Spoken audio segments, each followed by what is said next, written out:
We are introduced to Ayele, a young and fearless Afar warrior known for his bravery in battle. Water is life in Afar land, and the sacred water jar is guarded only by women. The tale begins with whispers about honor, shame, and temptation. Ayele's pride leads him to break an age-old taboo, touching the water jar.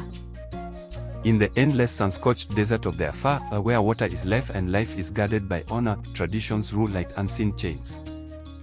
Among the warriors, Ayele stood tall, brave, proud, and feared. But pride is a flame that can burn even the strongest. For centuries, the sacred duty of drawing and guarding water belonged only to women. The water jar was not a vessel, but a symbol of order. The elders taught that no warrior must touch the jar, lest he invite shame and disorder upon the clan. But Ayele's heart was restless. One evening, pride whispered louder than wisdom. Ayele's eyes fell upon the jar as though it were a prize. The desert wind carried whispers, touch it, warrior, then prove your strength is greater than tradition. And so, in defiance, Ayele's hand touched the sacred jar. Silence fell, as if the desert itself held its breath. The women gasped, their voices sharp as blades, a warrior has touched the jar. The news spread like fire across the clan, shame had been awakened, honor was broken. And in the distance, thunder rumbled across the desert sky, a storm to mirror the storm within the clan. When dawn broke over the Afar desert, no song of women at the wells rose. Silence ruled where laughter once flowed. The women declared, "We will not lift the jar again. Our honor has been broken by a warrior's hand."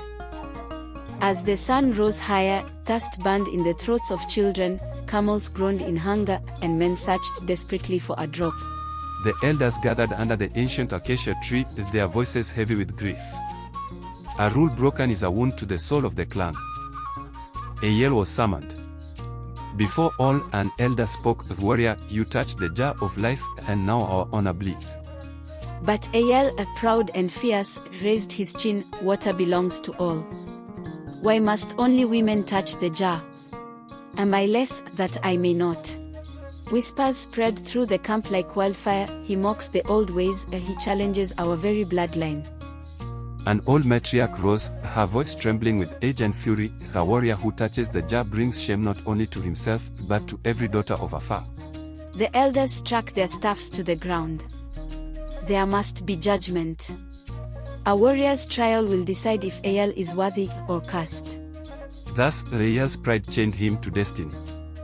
The trial of fire, thirst, and courage awaited him, and in the desert, fate sharpens its blade. Far from the village, where the dunes meet the sky, the trial ground waited, where warriors are broken or reborn.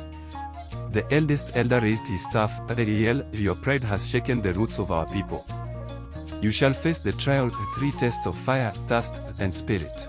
Ayele stepped forward, chest bare, eyes fierce. "Let the desert test me. I will not bend." The first trial began. He was made to walk barefoot across burning coals, the flames biting his flesh as the clan watched.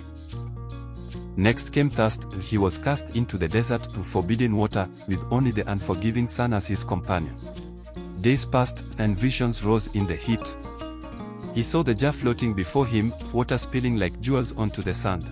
At night, under the full moon, the desert spirits came as whispers, "Warrior, is your strength greater than humility?"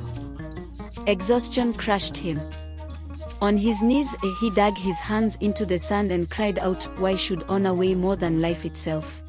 In his final moment of weakness, he saw the face of his mother, the women of his clan, and understood that the jar was never about water, it was about balance. With dawn, Ayele staggered back into the village. Scarred and humbled, yet alive. His eyes no longer burned with pride, but with a new fire, understanding. When Ayele returned from the desert trial, silence fell. His steps were weak, but his spirit glowed with a light unseen before. Children stared with wonder, women with cautious anger, and men with a question burning in their eyes, had he conquered, or been conquered? He bowed his head before the council of elders, his voice steady, "I touched the jar. I broke our order. Yet I have learned, strength without humility is weakness." The women's leader stepped forward, her voice sharp as flint, "And what of the shame you cast upon us? A trial does not wash dishonor. Ayele rose, his voice breaking, then let my life be the payment. I will guard the wells, not as a warrior, but a servant to the women, until my shame is cleansed. The elders murmured. Some said, let him pay with exile. Others said, let him prove with service. The air was thick with decision. At last, the matriarch placed the sacred jar before Ayele. Then lift it, warrior, but not as a thief of honor. Lift it as one who has learned its weight. Ayele lifted the jar slowly, carefully, and placed it back at the feet of the women.